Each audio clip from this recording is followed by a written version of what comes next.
Evil doesn't arrive loudly. It arrives disguised as duty. People imagine evil as something dramatic, a violent man, a cruel leader, a monstrous mind. But real evil is quieter. It enters through obedience, routine, normalcy. He remembered reading about Adolf Eichmann, a man who organized genocide with the calm efficiency of an accountant, not because he was psychopathic, but because he was ordinary, terrifyingly ordinary.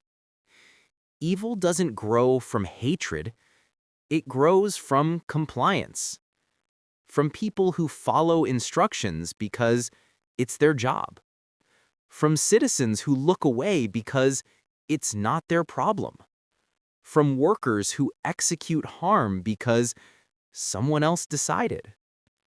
The banality of evil is the realization that monstrous acts don't require monsters, just humans who stop thinking and start following. If that line made you uncomfortable, your mind already recognizes how close obedience sits to destruction. Evil isn't spectacular. It's administrative.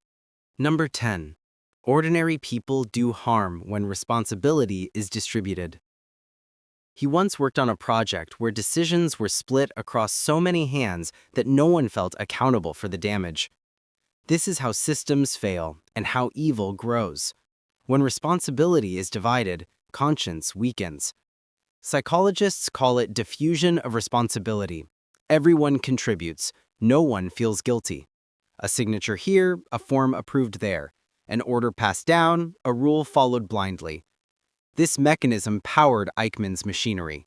He didn't see victims. He saw tasks. He didn't see genocide. He saw logistics. Human trigger. People commit larger harms when they feel smaller roles.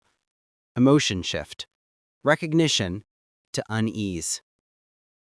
You weren't avoiding responsibility. You convinced yourself it wasn't yours. Number 9. Obedience feels easier than thinking. Most people don't choose evil. They choose simplicity. He once followed a wrong instruction because questioning it felt exhausting. This is obedience fatigue, the tendency to comply when thinking becomes inconvenient. Milgram's experiments proved this brutally. Ordinary people shocked others to dangerous levels just because authority told them to. Obedience isn't loyalty, it's relief. Relief from responsibility, relief from decision, relief from uncertainty. Human trigger. People follow orders not because they agree, but because they are tired. Emotion shift. Unease to doubt. You didn't obey. You stopped resisting. Number 8. Evil feels normal when it becomes routine. He remembered a job where unethical practices became so routine no one reacted anymore. This is how cruelty disguises itself, not through violence, through repetition. Eichmann processed trains the way others process paperwork. When horror becomes routine, the mind stops recognizing it. This phenomenon is moral normalization, the gradual dulling of moral instinct through repeated exposure. Human trigger. Evil doesn't escalate, it becomes familiar. Emotion shift. Doubt to suspicion. You didn't tolerate the routine rewrote you. Number 7.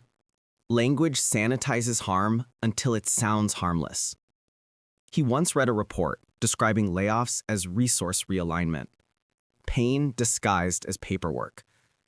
This is how systems launder cruelty. Eichmann never said mass murder.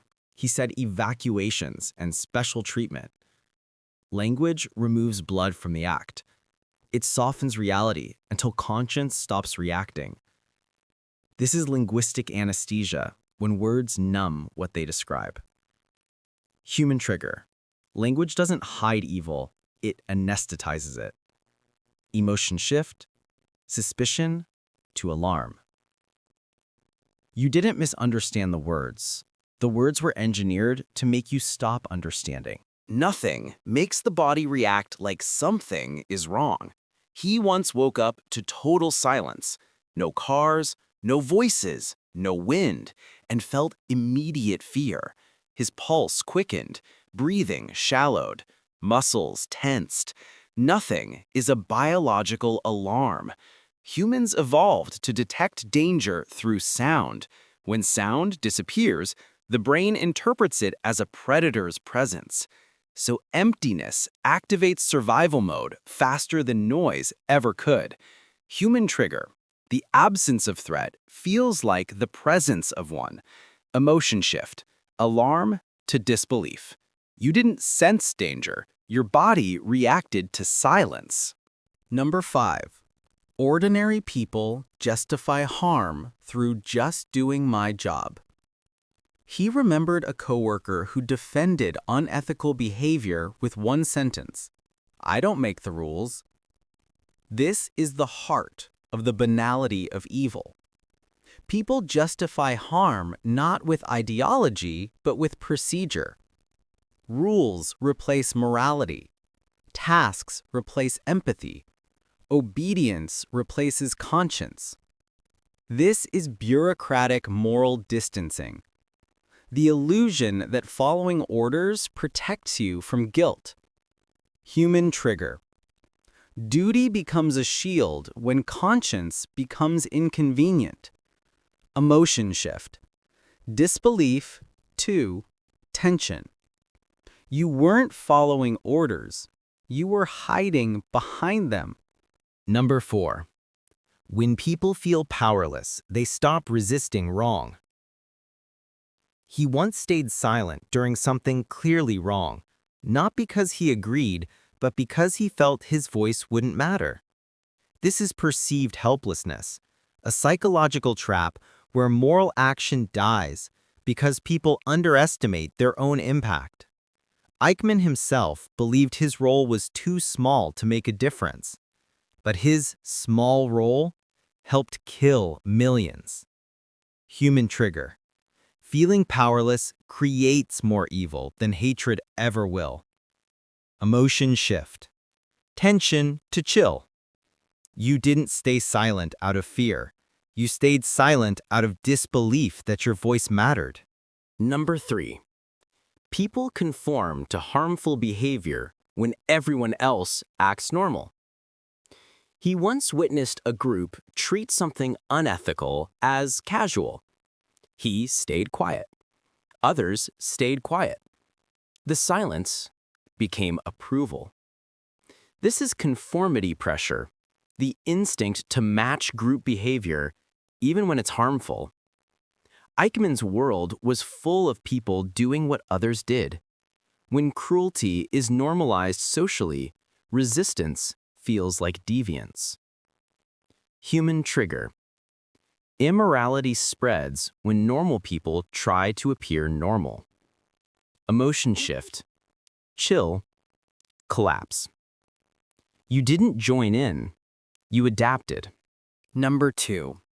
People become monsters when they stop asking why. The most frightening moment isn't when someone chooses evil, it's when they stop questioning. He once followed a routine for months without noticing how it contradicted his values. This is moral autopilot, a state where thought is replaced by habit. Eichmann wasn't a mastermind. He was a functionary who stopped asking, "Why am I doing this?" When why disappears, anything becomes possible. Human trigger. Evil doesn't need justification. It only needs obedience. Emotion shift. Collapse to awareness. You didn't agree with the system. You surrendered to it. Number 1. Evil becomes banality when people trade conscience for comfort. The final stage of ordinary evil isn't hatred. It's comfort. He once accepted a harmful situation simply because it was easier than confronting it. This is how harm becomes mundane. Eichmann didn't wake up seeking destruction. He sought efficiency, stability, order, predictability. And in pursuing those comforts, he executed horrors. The banality of evil is the tragedy that monstrous acts are performed by people seeking personal ease. Human trigger. Comfort is the most seductive path to destruction. Emotion shift. Awareness. Quiet shock. You didn't choose the path. You slid into it. Evil grows where conscience sleeps. If someone came to mind, a coworker, a leader, a family member, or even a past version of yourself, your mind wasn't accusing, it was recognizing. The banality of evil isn't about monsters. It's about people who forget to think because obedience feels easier, who forget to feel because routine feels safer, who forget to question because conformity feels lighter. But awareness is resistance. The moment you see how ordinary actions lead to extraordinary harm, the spell breaks. You don't need power to stop evil. You just need conscience awake. If you're still here, still feeling, still thinking, you've already chosen the opposite path. Share this for the one person who might be slipping without noticing.